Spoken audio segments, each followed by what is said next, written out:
Hello friends, இன்றைக்கி நம்ம ரொம்பவே சாஃப்டாக பூ போல் இட்லி வீட்டில் எப்படி ரெடி பண்ணலான்னு சின்ன சின்ன டிப்ஸோடு பார்ப்போம். புதுசாக ஒன்றும் இல்லைங்க, எல்லோரும் சொல்கிற மாதிரி அரைச்ச மாவே தான் நானும் அரைக்க போகிறேன்.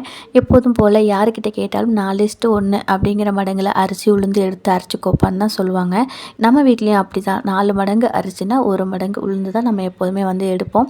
ஆனால் இதில் அரிசி உளுந்து எவ்வளோ எடுக்கிறோங்கிறத தாண்டி நம்ம அதை எவ்வளோ நேரம் ஊற வைக்கிறோம், எப்படி அரைக்கிறோம், எப்படி புளிக்க வைக்கிறோங்கிற அப்படிங்கிற மாதிரி சின்ன சின்ன மைன்யூட்டான ஒரு சில விஷயத்த நம்ம ஃபாலோ பண்ணோம் அப்படின்னா இட்லி ரொம்பவே சாஃப்டாக பூ போல் வரும்.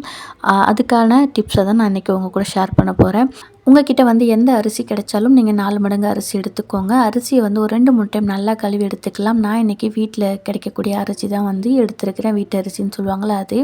அடுத்ததாக உளுந்த ஒரு டைம் மட்டும் நான் கழுவேன் எப்போதுமே. ரொம்ப அதிகமாக கழுவணும் அப்படின்னா இது வெள்ளை உளுந்து இல்லையா, அப்புறம் அந்த மேலே மிதக்கிற நுர மாதிரி வராது. அப்புறம் நமக்கு ரொம்ப அதிகமான மாவும் காணாது. அதனால் ஒரு டைம் மட்டும் கழுவிட்டு நல்ல தண்ணி ஊற்றி அரிசி உளுந்து எல்லாத்தையும் ஊற வச்சிடலாம். அடுத்ததாக நான் 2 ஸ்பூன் அளவுக்கு வெந்தயம் ஊற வச்சுக்கிறேன். வெந்தயத்தை தனியாக தான் நான் எப்போதும் ஊற வைப்பேன். இது வெயில் சீசனுங்கிறனால 2 ஸ்பூன் ஊற வச்சுருக்கேன். நம்ம மழைக்காலம் அப்படின்னா 1 ஸ்பூன் கூட ஊற வச்சுக்கலாம். வெந்தயம் உடம்புக்கு ரொம்பவே நல்லது. ஸோ இட்லி மாவில் கொஞ்சம் எக்ஸஸாக கூட நம்ம போட்டு அரைச்சிக்கலாம், தப்பு கிடையாது. அது மட்டும் இல்லாமல் வெந்தயம் சேர்க்கறதுனால புளிக்க நமக்கு ஒரு மாதிரி கசக்கிற மாதிரி இருக்குமோ மாவு அப்படிங்கிற பயமும் நமக்கு தேவையில்லை. அரிசியும் உளுந்தும் 4லேருந்து 8 மணி நேரம் உங்களுக்கு கிடைக்கிற டைம் போல் ஊற வச்சுக்கோங்க. இப்போது நான் சொல்ல போகிற ஃபஸ்ட்டு டிப் என்னன்னா, வெந்தயம் உளுந்து கூட சேர்ந்து அரைக்கும் பொழுது கிரைண்டர் நமக்கு கொஞ்சம் நாள்பட்ட கிரைண்டராக இருக்குது, கொத்து ஒழுங்காக இல்லை அப்படின்னா மிதந்து ஒழுங்காக அரைப்படாது. அதனால் வெந்தயத்தை முதல்ல மிக்ஸி ஜாரில் அரைச்சி ஓரமாக வச்சுக்கோங்க. அப்போது நமக்கு உளுந்து அரைக்க ஈஸியாக இருக்கும். அடுத்ததாக நம்ம உளுந்து அரைச்ச தண்ணி, உளுந்து ஊற வச்ச தண்ணி, அரிசி ஊற வச்ச தண்ணியில் நல்ல தண்ணி தான் வச்சுருக்கோம். ஸோ அதனால் அரிசி எந்த கிளாஸால் எடுத்தோமோ அதே கிளாஸால் 4 கிளாஸ் அளவுக்கு அந்த தண்ணியை அளந்து ஒரு பாத்திரத்தில் தனியாக வச்சுக்கோங்க. முதல்ல 1 கிளாஸ் அளவுக்கு தண்ணியை ஊற்றி உளுந்து எல்லாத்தையும் நான் அள்ளி போட்டுக்கிறேன். தண்ணி ஊற்றாமல் உளுந்தை ஃபஸ்ட்டு போட்டு அப்புறம் தண்ணி ஊற்றுனோன்னா ஓரங்களில் உளுந்து ஒட்டிக்கும். ஸோ நம்ம தண்ணியை முதல்ல ஊற்றி ஒரு சுற்று ஓடினதுக்கப்புறம் உளுந்தை கொஞ்சம் கொஞ்சமாக போட்டுக்கலாம். அடுத்ததாக நம்ம எடுத்து வச்சுருக்கிற அந்த வெந்தயம் அரைச்சி வச்சுருக்கோம்ல, அதையும் சேர்த்துக்கலாம். இந்த மாதிரி நம்ம சேர்க்கும் பொழுது நம்மளுடைய உளுந்து சீக்கிரமும் அரைஞ்சி வந்துடும், நல்லா நைஸாகவும் இருக்கும். இன்னும் 1 கிளாஸ் அளவுக்கான தண்ணி இது கூடவே சேர்த்துக்கிறேன். டோட்டலாக உளுந்துக்கு நான் 2 கிளாஸ் அளவுக்கு தண்ணி ஊற்றி நான் அரைச்சி எடுத்துக்க போகிறேன். 2வது டிப் என்னென்னா, இட்லி மாவுக்கு எப்பொழுதுமே மாவில் தண்ணி அதிகமாக ஊற்றி அரைச்சிட்டாலும் மாவு புளிச்சதுக்கப்புறம் ரொம்பவும் நீத்து போன மாதிரி இருக்கும். அப்போது நமக்கு இட்லி புஷ்ஷுன்னு வராது, கொஞ்சம் ஒட்டி ஒட்டிட்டு வரும் இட்லி துணியில். அதே சமயம் ரொம்ப கம்மியான அளவு தண்ணி ஊற்றி அரைச்சிட்டாலும் ரொம்ப கல் மாதிரி வரும். ஸோ கரெக்டான அளவில் தண்ணி ஊற்றி அரைக்கிறது ரொம்பவே முக்கியம். இப்போ பாருங்கள், எனக்கு ஒரு அரை மணி நேரம் போல் நல்லா ஓடிடுச்சு உளுந்து. உரங்களில் ஒரு 10 நிமிஷத்துக்கு ஒரு டைம் மட்டும் லைட்டாக தண்ணி தொட்டு லைட்டாக வலிச்சு கொடுத்துட்டே இருந்தேன். நல்லா ஓடிடுச்சு. இப்போ இதை நம்ம வலிச்சு எடுத்துக்கலாம். உங்களுக்கு தேவைப்பட்டால் கொஞ்சம் கொஞ்சம் லைட்டாக மட்டும் தண்ணி தெளிச்சுக்கோங்க, ரொம்பவும் தெளிக்க வேண்டாம். நல்லா வெண்ணெய் மாதிரி உளுந்து எந்த ஒரு முழு உளுந்தோ சின்ன சின்ன பருக்கியோ இல்லாமல் நல்லா பால் மாதிரி நல்லா மசிஞ்சு வரணும். அப்போ தான் நமக்கு இட்லி நல்லா சாஃப்டாக புஷ்குன்னு உப்பி வரும். இப்போ இதை வேறு பாத்திரத்தில் வலிச்சு வச்சிடலாம்.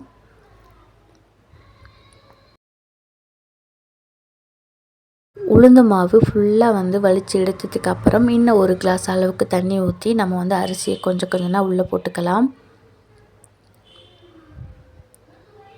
ஓரங்களில் நல்லா வலிச்சு கொடுத்துட்டு பாத்திரத்தில் இருக்கிற மீதி கொஞ்சம் தண்ணியை நான் ஃபுல்லாத்தையும் ஊற்றிடுறேன். இப்போதைக்கு நம்மளுடைய 3வது டிப் என்ன அப்படின்னா, அரிசி மாவு ரொம்பவும் மைய அரைப்பட்டு வந்துடக்கூடாது. எப்போதுமே இட்லி மாவுக்கு மாவு அரைக்கும் பொழுது அரிசி மாவு லைட்டாக ரவை மாதிரி, சின்ன ரவை வாங்குவோம்ல, அந்த மாதிரி கொரப்பாக லைட்டாக அங்கங்கே இருந்தால் தான் நமக்கு இட்லி நல்லாயிருக்கும். ரொம்பவும் மைய அரைச்சிட்டோம்னா கொழுக்கட்டை மாதிரி ரொம்ப ஹார்டாகிடும். அது கொஞ்சம் பார்த்துக்கணும். அடுத்ததா இட்லி மாவு ரெடி ஆயிடுச்சு. இப்போ இதை நம்ம தேவையான அளவுக்கு உப்பு போட்டு கரைக்க போகிறோம்.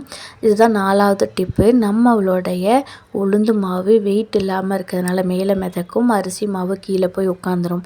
அதனால் நம்ம நல்லா உப்பு சேர்த்ததுக்கப்புறம் ஒரு 5லேருந்து 10 நிமிஷம் நல்லா மிக்ஸ் பண்ணி கொடுத்து பிசைஞ்சு கொடுக்கும் பொழுது தான் மாவு நல்லா புளிச்சு வரும்.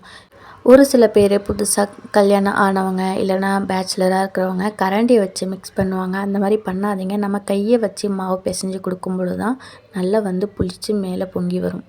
இப்போ ஒரு நாள் நைட்டு ஃபுல்லாக நான் அப்படியே விட்டுட்டேன். இப்போ மாவு எந்த அளவுக்கு பொங்கி வந்திருக்குன்னு நம்ம ஓப்பன் பண்ணி பார்க்கலாம்.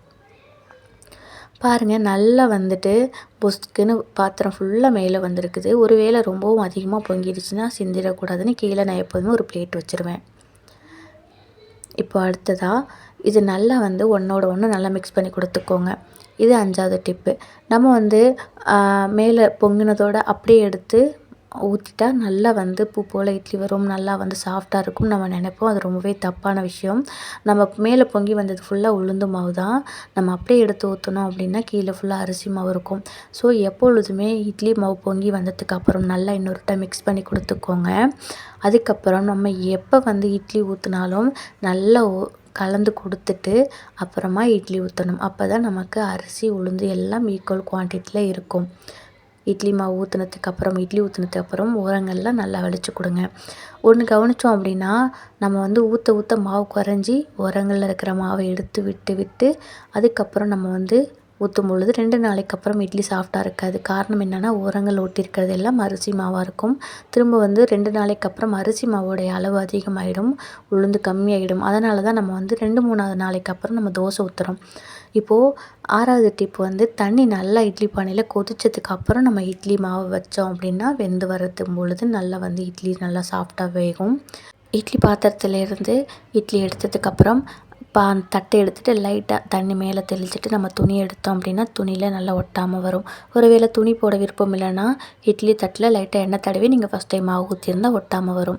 அவ்வளோதான் ஃப்ரெண்ட்ஸ், நமக்கு தெரிஞ்ச எல்லா டிப்ஸையும் நான் உங்கள் கூட ஷேர் பண்ணிட்டேன். இது நான் சமைக்க ஆரம்பித்த புதுசில் எனக்கு என்னென்னலாம் தப்பு நடந்துச்சோ அதை நான் எப்படி ஓவர் கம் பண்ணினேன் அப்படின்னு ஒரு சின்ன விஷயத்தை நான் உங்கள் கூட ஷேர் பண்ணியிருக்கிறேன். ஒருவேளை இந்த வீடியோ யாரோ ஒருத்தருக்கு யூஸ்ஃபுல்லாக இருக்குது அப்படின்னா சின்னதாக ஒரு லைக் பண்ணுங்கள். இவ்வளோ நேரம் வீடியோ பார்த்தவங்க எல்லாருக்கும் ரொம்பவே நன்றி. தேங்க்யூ ஃபார் வாட்சிங்.